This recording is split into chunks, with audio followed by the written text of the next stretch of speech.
I had always loved the sound of zippers. It reminded me of new journeys, of neatly packed hopes and the promise of somewhere else. Somewhere away from the humdrum of routine. That Friday morning, in our suite overlooking the slate-blue waters of Bar Harbor, I unzipped Colton's luggage simply because I'd forgotten to pack my thick sweater. The Maine air, even in May, had a way of creeping into your bones when the sun dipped behind the clouds. I didn't expect anything except to find my own sweater folded inside his bag. He was thoughtful like that sometimes, but instead my hand brushed something smooth, cool, and unmistakably expensive. I pulled it out slowly. It was a silk scarf, deep wine red, with an intricate gold thread pattern that seemed to shimmer in the soft morning light. I knew immediately it wasn't mine. I didn't own anything that luxurious. My heart began to thump, not in a dramatic movie scene way, but in a slow, uncomfortable rhythm that made my palms sweat. I called his name from the bedroom, my voice almost casual. But it came out sharper than I intended. He was in the bathroom, whistling, running the faucet.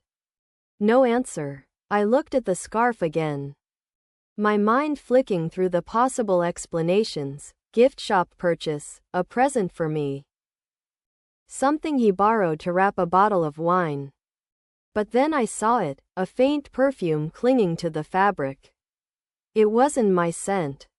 It was floral, heavy, with a sweet aftertaste that reminded me of nights I'd spent in my 20s trying too hard to be noticed. I held it to my nose again, just to be sure. And the scent hit me like a memory I didn't want to have. My stomach clenched. 10 years. 10 years of marriage, of building a life, of inside jokes, of Sunday coffee runs, of mortgage payments and shared passwords. And here I was, in the middle of our anniversary trip, holding a piece of evidence that whispered maybe, just maybe, I was not the only woman he had packed for. I placed the scarf back exactly as I had found it, my fingers trembling. He came out moments later, smiling, towel draped over his shoulders, water droplets on his hairline. "What's up, Eve?" he asked, as if nothing in the world could be wrong. "Nothing," I said quickly, my voice steady enough to pass. "Just looking for my sweater." I watched him as he dressed, wondering if every movement was deliberate, if his easy grin was practiced. My mind was already replaying a memory from 3 months ago, his work trip to Boston that had been extended last minute. I had brushed off the unease back then, telling myself he'd earned my trust, that I wasn't going to become one of those paranoid wives who snooped through emails and phone logs. But the scarf sat there in his luggage now, and it was louder than any suspicion I'd ever swallowed. Over breakfast, I smiled, I laughed, I let him hold my hand. But every time I lifted my coffee cup, I saw the scarf in my mind, like it was wrapped around my thoughts. And then, because the universe loves cruelty, I remembered where I had seen it before. Last winter, at a company holiday party I had attended with Colton. I'd met his new project assistant, Sienna Vale. Tall, hair the color of autumn leaves, the kind of woman who could make even other women stare. She had been wearing a scarf exactly like that, its wine red color catching the light as she leaned in to speak to Colton, her laugh spilling over like champagne. I had told myself I was imagining his hand lingering too long on her arm when he introduced us. Now, in that sunlit dining room overlooking the ocean, my eggs cooling on the plate, I knew I hadn't imagined anything at all. After breakfast, we wandered through the quaint streets of Bar Harbor, stopping in small artisan shops, smiling for photos taken by strangers. The picture of a couple celebrating a decade together. I matched his stride, laughed at his jokes, but inside my mind was a storm. Each gust of suspicion sharper than the last. I had learned early in life that if you want the truth, you don't confront it head on. You circle it slowly, watch it from angles. Let it reveal itself without knowing you're looking. So I kept my voice light when I said, maybe we should buy souvenirs for people back home. Something personal. His eyes flicked to me, just for a moment, before returning to the display of handcrafted mugs. Sure, he said easily, but his tone had a stiffness. Like a shirt that hadn't been worn in months. What about Sienna? I asked, pretending to study a shelf of seashell ornaments. It was a small test, casual enough to pass as innocent conversation.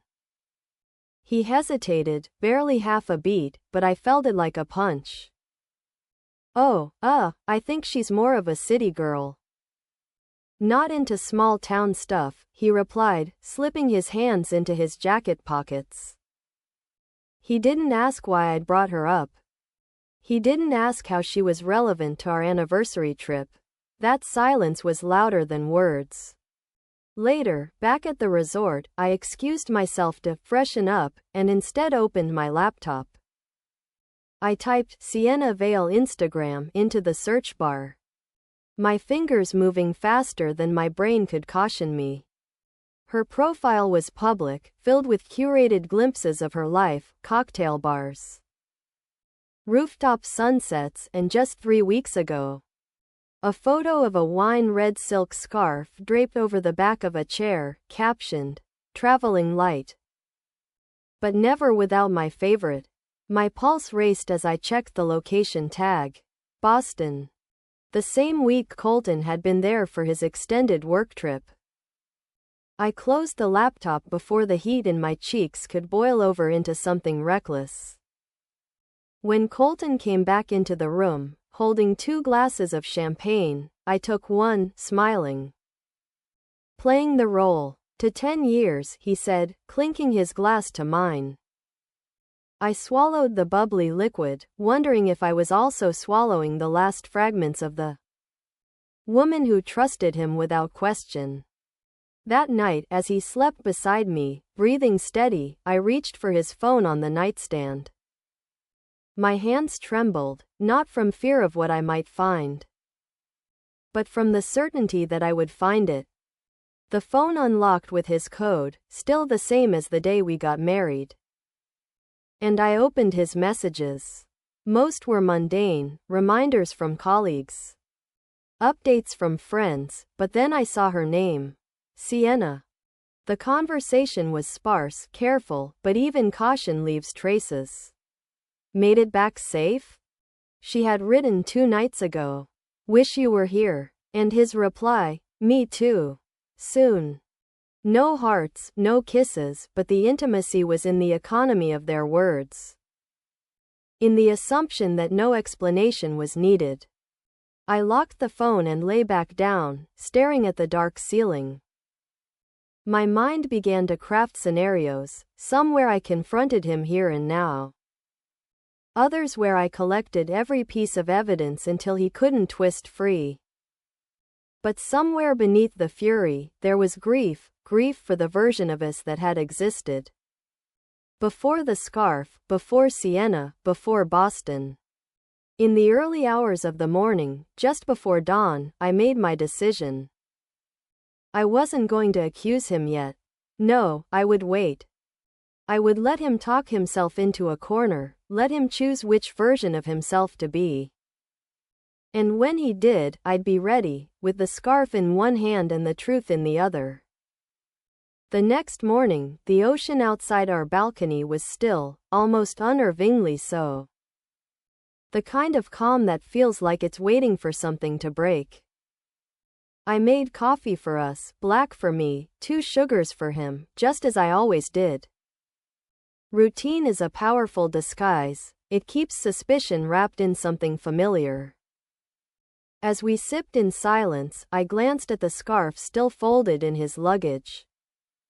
I had deliberately left it there untouched. A sleeping snake I planned to wake at the right moment. I was thinking, I said casually, maybe we should pack light today. Leave the big bag here, just bring the carry-on for our day trip. He nodded without looking up from his coffee, but I noticed the subtle shift in his shoulders. As if my words had added weight. We spent the morning exploring Acadia National Park. The trails lined with pines and the air smelling faintly of salt and earth. I played my part well, asking him about work. About the upcoming projects he'd mentioned last month, even about that Boston trip. Oh, it was nothing special, he said, eyes scanning the horizon instead of meeting mine. Meetings, hotel, you know how it goes. I smiled and let it drop, storing the evasion like another bead on a string I was quietly threading together. Around noon, I suggested we head back to the resort early so we could rest before dinner. He agreed, unsuspecting, and when we returned, I set my plan in motion. Hey, can you grab my sweater from your bag? I called from the bathroom, making sure the request sounded offhand. He hesitated, just a beat, but enough for me to hear the zipper of the luggage open. A shuffle of clothes, then silence. Can't find it, he called back. I stepped out, towel in my hands, and there he was. Standing with the bag open but the scarf nowhere in sight. Strange, I said lightly, pretending to glance inside. I could have sworn I saw it this morning. He shrugged, zipped the bag, and changed the subject. But my eyes had already scanned the room. Catching a flash of deep wine red tucked under his jacket on the chair. He had moved it. That night, over dinner, I let the conversation drift into dangerous waters. Do you ever wonder what our lives would be like if we hadn't met when we did? I asked, my fork tracing idle patterns on my plate. He chuckled. I guess I'd probably be married to someone else. Or maybe not married at all. His gaze lingered on me for a moment too long, as if testing how far he could push. Would you be happy? I pressed. He smirked, sipping his wine. Who knows? Life's full of surprises. The words hung between us, heavy and deliberate. When we returned to the suite, he fell asleep quickly, the wine working faster than usual. I slipped out of bed, careful not to wake him, and checked his jacket. The scarf was still there, folded neatly, smelling faintly of that same floral perfume. But there was something else, an envelope tucked beneath it. My name wasn't on it, but the handwriting was unmistakably feminine, looping and precise. I slid it out just enough to read the first line, can't stop thinking about Bar Harbor. Maybe one day we can come here together. My chest tightened. Bar Harbor. Our place. Our anniversary. And suddenly the calm ocean from this morning felt like a cruel omen. I put everything back exactly as I found it, crawled into bed, and stared at the ceiling until the shadows shifted with the dawn. The game was no longer about catching him, it was about deciding what I was going to do when I finally had him cornered. By the fourth day of our trip, I had learned the rhythm of Colton's mornings: shower, coffee, a quick scan of his phone while pretending to check the news, then a casual, "What should we do today?" like nothing could possibly be wrong in our marriage. I'd memorized that pattern because I needed to know when the cracks would show. That morning, while he was in the shower and steam curled out from under the bathroom door, I reached for his phone again. My hands didn't shake this time. I scrolled to Sienna's profile picture, her head tilted, hair spilling over her shoulder like she'd practiced the pose 100 times, and pressed message. I typed slowly, deliberately, pretending to be him. Thinking of you. Wish you were here. Then I set the phone down, screen unlocked, knowing she'd see it instantly. Less than a minute later, the reply came, "Me too. I can't wait for Boston next month." Same hotel? I took a photo of the screen with my own phone, tucking it deep into a hidden album. By the time Colton came out, towel slung low around his hips, I was by the balcony, pretending to check my email. "Who's messaging you this early?" I asked lightly, not turning around. "Just work stuff," he said, too quickly. I hummed in response, keeping my eyes on the ocean. After breakfast, I excused myself to browse the shops, alone. But instead I found a quiet bench outside a cafe. The kind where the Wi-Fi password is scribbled on a napkin. I typed Sienna's name into Facebook this time, finding an old post from 2 years ago where she'd shared a photo of a dog, an Australian shepherd with mismatched eyes, captioned "My best boy, Jasper." I saved the image. Then, with my heart pounding, I crafted my next move, a message from my personal Instagram. Not following her, no profile picture, just words. "Saw you in Bar Harbor last night with Colton. Nice scarf." I hit send and closed the app before I could second guess myself. The trap wasn't to make her confess, it was to plant the seed of paranoia. To make her question what he had told her about me, about us. If she confronted him, even subtly, his behavior would shift. And I'd be there to watch it happen. That evening, when we returned to the suite after a lazy afternoon pretending to be a couple, still in love, I noticed him checking his phone more often, his jaw tightening between messages. "Everything okay?" I asked, peeling off my cardigan. "Yeah, just a project deadline moving up," he said, forcing a smile. But he didn't touch me that night.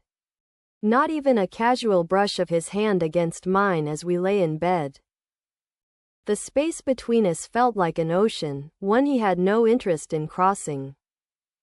Around midnight, my phone buzzed, a new message on Instagram from a private account I didn't recognize. "Who is this?" It was her. I didn't reply. Instead, I stared at the glowing screen until it dimmed, imagining her pacing her apartment. Imagining him receiving a late-night text with a tone that wasn't quite right. I knew then that the scarf wasn't just an accident. It was a thread, and if I pulled hard enough, the whole thing would unravel. I just had to decide if I wanted to watch it burn slowly, or tear it apart with my own hands. The next morning I woke before him, lying still and listening to the sound of his breathing.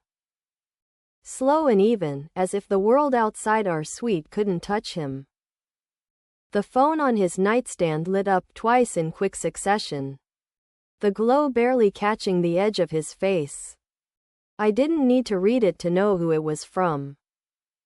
When he stirred, stretching with the careless ease of someone who believes he's safe, I turned to him, smiling faintly. "Sleep well?" He grinned, but there was a shadow in his eyes, something quick and guarded. Over breakfast, I decided to loosen the leash on my questions. "So," I said, spearing a piece of melon, "I had a weird dream last night. We were at a party and you disappeared. When I finally found you, you were talking to a woman in a red scarf." His fork froze midway to his mouth. Just for a second. But that second was enough. "That's specific," he said with a chuckle that didn't reach his eyes. "Your brain works in mysterious ways." "Does it?" I asked softly, leaning back in my chair. "Or maybe it just remembers things I've seen before." He didn't answer right away, just poured himself more coffee, careful not to spill a drop. The rest of the day passed in a strange kind of quiet. We went whale watching, the ocean choppy under a sky that couldn't decide between sunshine and rain, and every time I glanced at him, he was looking somewhere else. By the time we returned to the resort, the tension had a taste to it, metallic. Like the air before a storm. I waited until we were in the room, the door closed. The sound of the lock clicking somehow louder than it should have been. Colton, I began, my tone light but deliberate. Do you remember what you packed for this trip? He raised an eyebrow. Why? Because I found something in your bag that doesn't belong to me, I said. Watching the way his body stilled, like a deer catching scent of a hunter. A scarf. Silk. Wine red. He laughed then, too quickly. Oh, that. It's a gift. For you. I wanted to surprise you. Really? I tilted my head. Interesting choice, considering I've never worn silk scarves in my life. And this one smells like perfume I don't own. His jaw tightened. You're overthinking. Am I? I stepped closer, lowering my voice. Because the last time I saw a scarf like that, it was wrapped around the neck of your assistant at the holiday party. What was her name again? Sienna? His eyes flickered, not with guilt, but with calculation. Like he was deciding which card to play. Eve, I think you need to take a breath. We're supposed to be enjoying this trip. Oh, I am enjoying it, I said with a smile sharp enough to cut. I'm just also enjoying seeing how you handle being caught. For a moment, neither of us moved. The air between us felt electric, every breath measured. Finally, he looked away, picking up his phone from the nightstand. I have some work emails to send, he muttered, retreating to the balcony. I let him go. Because now I knew two things. 1. He wasn't going to confess unless I forced him into a corner, and 2. That corner was closer than he realized. And when I pushed him into it, I wanted Sienna to be standing right there with us. The plan came to me that night while Colton slept beside me, his back turned. His breathing steady like nothing in his world had shifted. I stared at the ceiling and thought about how many ways there were to break a lie. You could confront it, you could collect enough evidence to drown it. Or, if you were patient enough, you could let it expose itself under the right light. I decided on the third. The next afternoon. While Colton was in the lobby settling our dinner reservation, I stepped out to the small cafe across the street and opened Instagram. I found Sienna's account again, the one I'd memorized over the past few days. And sent her a message from my personal profile this time, my face clearly visible. Hi Sienna.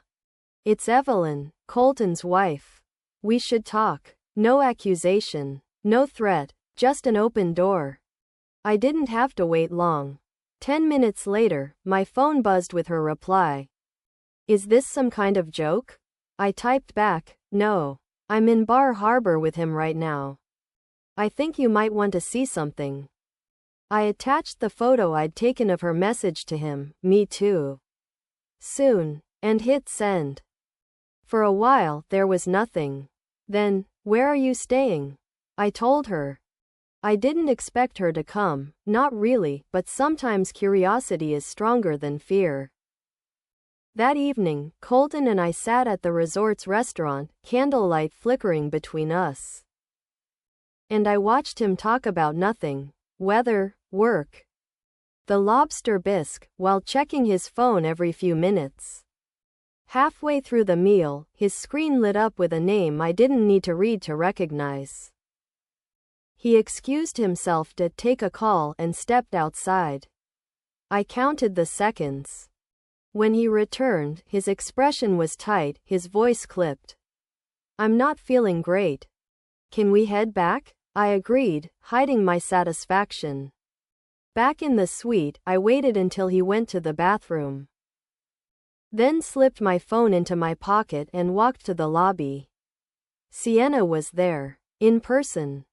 She wore jeans and a cream sweater, her hair loose around her shoulders. No makeup but still striking in a way that made it hard to look away. So it's true, she said the moment she saw me. I gestured toward a quiet corner. Why don't we sit? She shook her head. No need. He told me you were separated. That you were here, with friends. I laughed, not kindly. Friends? That's a creative way to describe a 10th anniversary trip. Her mouth tightened. I didn't know, she said, but the way her eyes flickered told me she wasn't entirely innocent. And the scarf? I asked, my voice low. Was that supposed to be my anniversary gift? She looked away. He said he bought it for me in Boston. I didn't think. Her voice trailed off. I stepped closer, lowering my voice to a whisper only she could hear. He's in our room right now. If you want the truth, come upstairs. Her hesitation lasted all of 3 seconds. We rode the elevator together in silence, the air between us thick with something unspoken. When we reached the suite, I slid the keycard in and pushed the door open. Colton was standing by the window, his phone in his hand, mid-sentence to someone. His words died when he saw us. For a moment, all three of us stood frozen in that space, him holding a lie, her holding a choice, me holding both their fates in my hands. And I knew then that the next thing out of his mouth would decide how this story ended. Colton's mouth opened and closed like a man struggling for air. His eyes darting between me and Sienna as if one of us might disappear if he looked long. Enough. Eve, I can explain, he began, but his voice cracked on the second word. Explain what? I asked, stepping further into the room. Closing the door behind us with a soft click that felt louder than any slam. Explain why your assistant is wearing the same scarf I found in your luggage. Explain why she thinks you're separated. Or should we start with Boston? His gaze flicked to Sienna, then back to me, the muscles in his jaw working overtime. I didn't mean for any of this to happen, he said. The kind of line that sounds rehearsed because it's been practiced in a mirror. Sienna crossed her arms, her chin lifting slightly. You told me you were done with her, she said, the words slicing through the space like glass. That you just needed to finish up some financial stuff before you could move on. I laughed then, sharp and humorless. Financial stuff? That's what we're calling 10 years of marriage now. He stepped forward, hands raised slightly as if he could push the tension back. Eve, I love you. Sienna was a mistake. Mistakes don't book hotel rooms in Boston, I said. Mistakes don't send each other messages about soon. Mistakes don't leave scarves in luggage during anniversary trips. Sienna's eyes widened. Wait, you're here for your anniversary? I didn't even bother answering. The truth was painting itself across her face, and for once, I didn't feel sorry for her. She had stepped into my life willingly. Even if she pretended now she hadn't known the full picture. Colton ran a hand through his hair, a gesture I'd seen 1,000 times. Usually when he was caught between two bad choices. Eve, can we just talk about this privately? No, I said, my voice steady. We're all here because of the same lie, so we'll hear it together. He exhaled, looking suddenly smaller. Like the weight of both our eyes was pressing down on him. I got in too deep, he admitted. At first it was just work. Then, we started talking more. I didn't think it would go anywhere, but it did, and you lied, I cut in. You lied to both of us. And you would have kept lying if I hadn't found the scarf. The room went quiet except for the faint hum of the air conditioner. I felt the weight of the moment settle on my shoulders, but it didn't crush me. Instead, it steadied me. I reached for my bag, pulling out my phone. And slid it across the table toward Sienna. Here, you can see the messages. All of them. Then you can decide what you want to do with him. She hesitated before picking it up, scrolling with eyes that grew darker with each swipe. Colton started to speak, but I held up a hand. Don't. You've had enough words. Now it's my turn. I took the scarf from where I'd hidden it in my suitcase and held it up. Between us. This, I said, is the reason I'm walking away. Not because of what it is, but because of what it means. You stopped packing for us a long time ago. His eyes glistened, whether from guilt or fear of losing the life he'd built. I didn't care anymore. I dropped the scarf into the trash bin by the door, grabbed my suitcase, and turned to Sienna. He's yours now, if you still want him. But trust me, you'll find your own scarf soon enough. I didn't wait for her answer. I didn't look back. I walked out of that room, out of that resort, and into the crisp Maine air that smelled of salt and freedom. As I stepped into the waiting taxi, I realized something I hadn't expected. The grief was there, yes, but it was lighter than I thought it would be. 10 years was a long time to build a life with someone. But it was also enough time to learn how to rebuild one without them. And as the car pulled away, leaving the ocean and its secrets behind, I knew the next journey I packed for would be mine alone.